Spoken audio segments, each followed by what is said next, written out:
It's a 5-lap B-main to set the rest of the grid. Green flag, they did not take long. They're almost 3 wide already on the front stretch. 3 wide in the back, 2 wide up front. DT in control, Josh Chin behind him, and then Gabe Wood paid for this race and is already up to third and may go up to second here because they're going to ditch CT. Look at the momentum on the outside lane. Chin, Gabe, Cosman, Cozy just rocketing to the front and clearing pretty much everybody that started off on the inside. So it's Chin out front, Gabe Wood second, DT and Cosman side by side for third. One from Romania, the other from Canada. In fact, looking through this whole field, Gowen's also Canadian, so not quite, but you've got 2 of the 3 non-Americans side by side here in the mid-pack as they work their way down the back straightaway, and just like that, we're almost halfway home. Some way, somehow, already halfway home now. I'm down the back straightaway, 2.5 laps in, 2.5 laps left to go. And Josh Chin and Gabe Wood up at the front. Cosman's got control of that top lane, and Corey's just sitting right in the middle, trying to make sure he doesn't bump into anybody on the outside. We've seen hip checks be a very big theme this year in particular in this All-Star Hoedown Throwdown. And I think you have to watch it. There you see Vervinkt just about getting into Champagne again. Somebody is going to end up doing it. I don't think it'll be intentional, but when that happens, how that breaks up this pack, worth watching. Coming to 2 laps to go this time by. Josh Chin out in front. Gabe Wood right behind him. Cosman leading the top side with help from Michael Cozy Jr. They come around 2 laps to go here at Charlotte. Blink and you miss it. Chin still in control of this, and there's another move there. Drivers, I think, really struggling to keep their cars on the bottom in the entry to turn 1. Vervink's had issues with that throughout this B-main. So what does that do to drivers in the back, and how much does Cozy start pushing Cosman? There's a move from Dorman to get down to the inside from the outside, so that changes the complexion of these lanes, and there goes Cosman, and there goes Cozy, who's going to end up paying for it more than anybody else, and it's going to break Gabe Wood and Josh Chin away from the rest of the field. But will DT or will Corey Vervinkt have time to make a run and get back to the 2 leaders? Let's watch. Cosman, Champagne, Dorman, and Cozy crashing coming to the white flag. We stay green. It's a 2-horse pony show at the dog races. Josh Chin and Gabe Wood coming back around to the checkered flag. Remember, Gabe Wood, one of the drivers that had to win his way into this race. He paid for this race. Will he start in the 3rd spot? Here they come to the line. It will be Josh Chin by half a car length. Jonathan Cadell, Ryan Vargas lead us down. 20 laps on the board to win the All-Star race that Gabe Wood paid for. Green flag. As it's absolutely jinxed the need for a caution. Wholeheartedly think that we should expect that. So how do they settle in here? How crazy does this get at the beginning? The initial answer, outside line dying off a little bit. Most drivers trying to get to the bottom of the racetrack, but a pretty consistent line there. Chin just tucking up behind Jonathan Cadell. Vargas pacing that outside line. Going, Cozy, Vervinkt, Champagne in the back, and Robert Dorman down low, and then Cosman decides to go there, and now Champagne's going to jump up top and then jump down low. So it's the 3 on the outside, everybody else down on the bottom. It's traditionally a calm start, but we have a lot of aggressive drivers in this field that may prevent that calm start from happening. We may just start at a Category 5 hurricane and go from there. 1 lap in the books. Here at Charlotte, Cadell out in front. It's a 4-car breakaway just about here at the front of the field. Can Vargas get anything wound up? He's got a lot of the purple machines back there. We saw how well they worked together in their particular race earlier. But Chin, way up at the front, and I wonder how much you worry about that gap if you're that far back now. Maybe not necessarily too much, but you don't want to string yourself out, especially if you're in the back of this field, and lose the draft and force yourself to have to make everything up, because you know at some point some of these drivers in the back are going to make this too wide, and they're going to do some wild stuff, and you don't want to be in a bad spot when that happens. You wouldn't be able to take advantage of that. So that's why they like this setup, the fact that you wouldn't be able to just run the bottom of the racetrack, make that outside line semi-competitive. Not too much of an advantage, but enough that, whoa, Cosman got into two purple cars. First it was Champagne, now it's DT.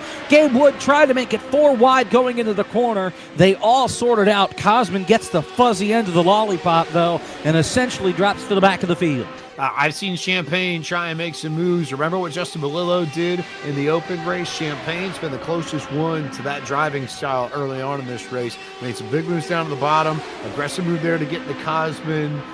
I wonder how many friends you're going to need. Not necessarily how many you have, but are you going to need a little bit of help in this race? If you do, Champagne not making friends early. Or all season. There have been some angry drivers at that young man in that 38 car this year. Here's what it does, señores, verdad. Yeah, and the year before, and the year before, and the year before.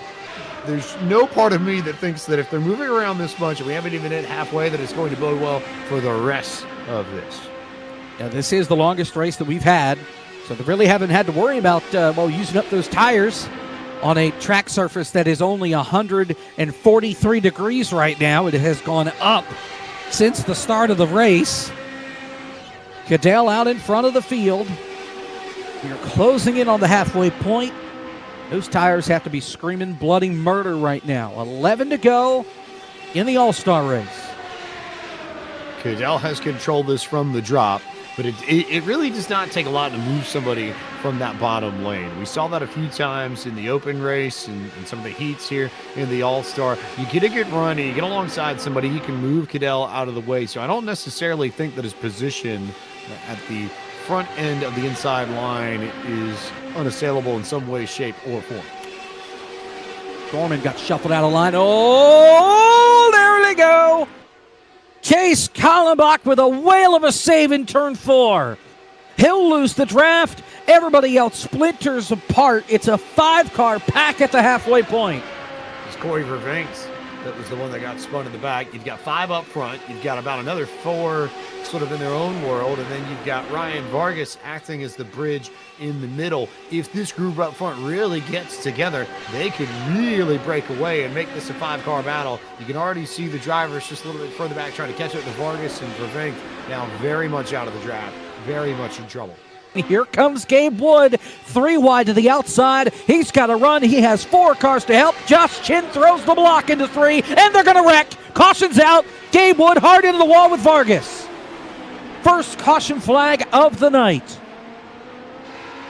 Off the first really big move we've seen all night. Watch for Chin to move up, and then watch how Vargas and I believe that's Gabe Wood get unsettled there in the back. They have to check up a bit to account for the fact that Chin moves up and takes that lane, and then they can't check up in time, and Gabe Wood gets the boot and goes pinballing into the air and around. And I would say, if anything, that's a big break for Vervinkt, and that's a big break for Champagne. Josh Chin and Michael Cozy Jr. lead us down for the restart. Green flag, 5 to go. Who wants to win the All-Star race? A rough restart at the front of the field. They are all over each other going to turn number 1. It's still double file for the moment. Who decides to make it 3? We're close enough. I imagine we'll have some taker somewhere, but could it be down low? Could it be up top? Are we going to see some crazy moves down the back straightaway? Not yet, not here. Cadell will stay in line behind Chin. But they're just waiting for their moment, I think. It's coming at some point, and we almost lost going for a split second, but they really are starting to ramp up the pinball effect as we close in on the final 5 laps.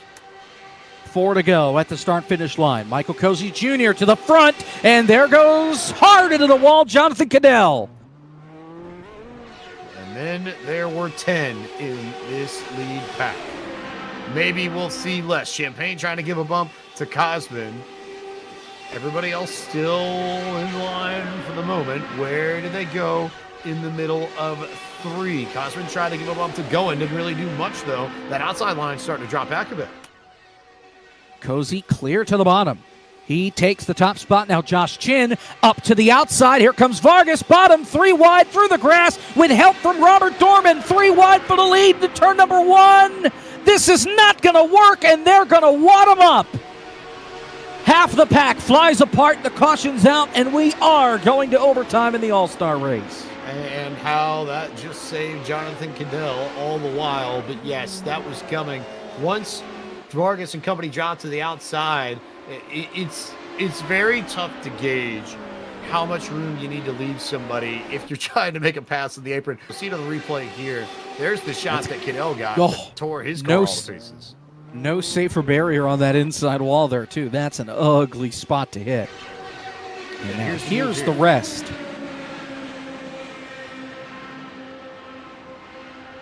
As Cozy kept pinching, and eventually something had to give. He came up the racetrack, bounced off of, I believe that's going, and they wadded him up. They were going once they got into each other, right? Yeah. Amen. Am I seeing myself out on that one? Well, that thought came into my mind if going wrecked again, and it was out by the time the whole field flew apart because it was everybody. Green flag this time around. 2 to go to win the All-Star race. Here at Charlotte, green flag. Cozy with a great launch as Vargas got into the back of Chin, and Chin, as a result, spun the tires. He goes to the outside, though, crosses Cozy back into 1. So Chin's going to have some momentum. Where does Corey Vervinks go with this? Worth noting that Wood and DT are only 7th and 8th on the fresh tires, so that hasn't exactly worked out for either one of them. But Chin now with the opportunity to hold. Where does Vervinks go? Right to the rear bumper of Josh Chin, and now they're going to duck out behind to try and make it 3 wide as Vervinks gets turned as Champagne gets to the back of him, and the yellow flag is out once again. I had a feeling that Vervinks might have been better served to try and take that run because we know how aggressive that Champagne has been with the bumps, and he got one in the middle of turn 3 that sent him around and gives us the opportunity to reset things. As they make their way down the back stretch into turn number 3, you'll see Champagne get into the back of Vervinks. Once here, he kind of stays on him, and as he hits the back end, both cars step out of shape. Vervinks can't save it. Champagne does save it, partially thanks to Vervinks bouncing up into the air and then back down onto the racetrack.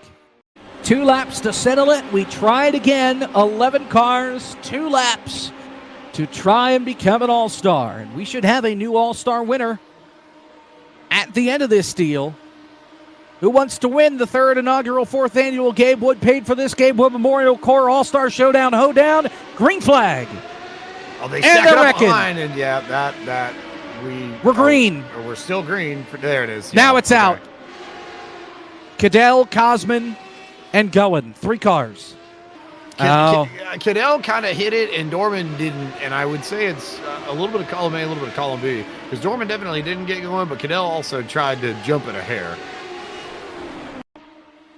And in the end, nobody won the battle or the war.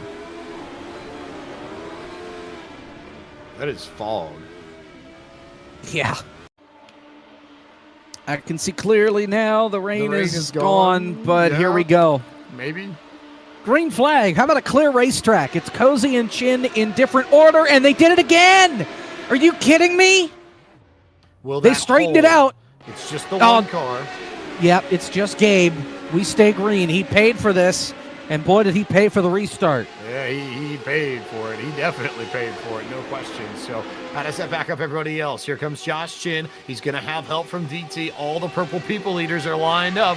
1, 2, 3 on the outside, and Cadell's with them. It's just Vargas and Cozy on the bottom as everybody else tries to get a run here. This could be a very chaotic run on this last lap. Here they come. White flag in the wind. They made it. Cozy leads the white flag. Who will lead the last lap? They go back to 1. Here comes Chin with a big run. All the purple cars on the high line. Will they bounce off of one another? Will they get loose? They will get loose. They will wreck. It's going to leave everybody else as they all get sandwiched up, and it's going to leave Champagne and Cozy to try and fight this out. And Champagne got a big run down the back straightaway, muscles his way to the inside. They make contact through turn number 3. Cozy trying to get a run back on the high side. Champagne drifts him up the racetrack. They're going to be wheel to wheel back to the start-finish line. Remember the hip check from earlier, pushing him down into the grass. He takes a couple swipes, and Justin Champagne wins. And a huge crash at the start-finish line. Cosman up into the catch fence. And Justin Champagne will win The third inaugural, fourth annual Gabe Wood paid for this Gabe Wood Memorial Corps All-Star Showdown Hoedown at Charlotte.